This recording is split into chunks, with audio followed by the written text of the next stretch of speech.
building in the world, right here in Manhattan. Ron Claiborne asked some of the people who live near the proposed site what they thought. And a lot of them said it wasn't a dream, it was a nightmare. We'll have that story in just a moment, but first, Steve Dunlop reports on Donald Trump's grand plan.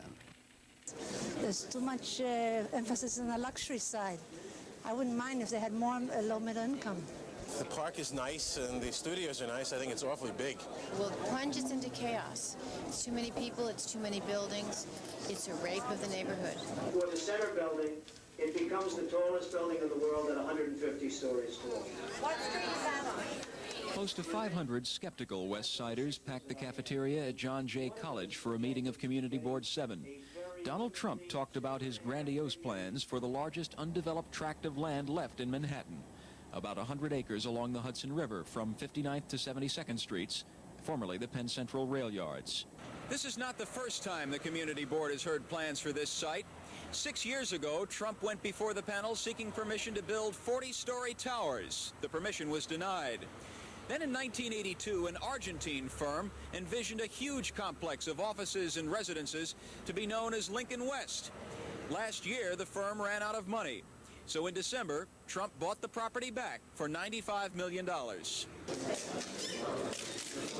This morning, Trump called reporters in to announce his new plans for the site. Television City, as he now calls it, will feature both the world's most advanced TV production complex and the world's tallest building. It'll be approximately 200 feet taller than the Sears Tower in Chicago.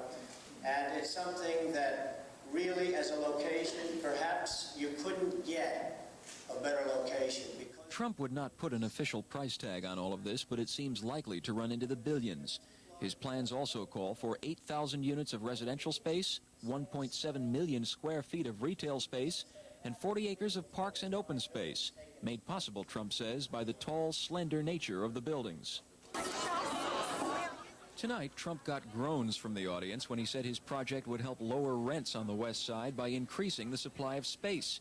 But for the most part, this meeting was low-key. Most of the questions concerned the prices of the proposed units and how Trump plans to move people in and out. Donald Trump probably will not get everything he wants from this community board, which has a history of opposing plans far smaller than this one. But whatever development does take place in the Penn Central yards will likely change the character of Manhattan's Upper West Side. In his latest In Our Neighborhood Beat series, Ron Claiborne examines that.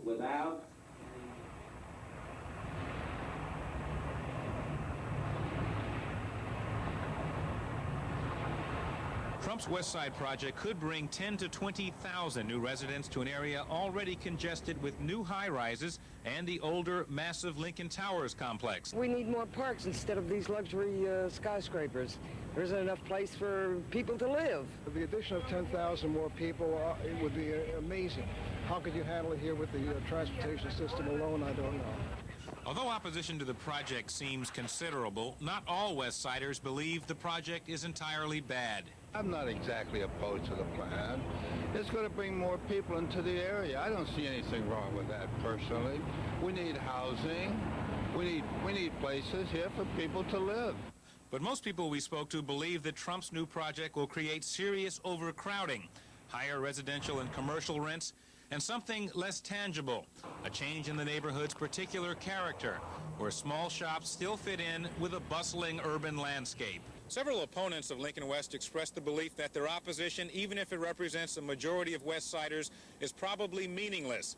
Some of them said they believe, quote, that the fix is in, and that they'd better get used to the idea of at least 10,000 new neighbors, or else get used to the idea of moving. Ron Claiborne, Channel 5 News.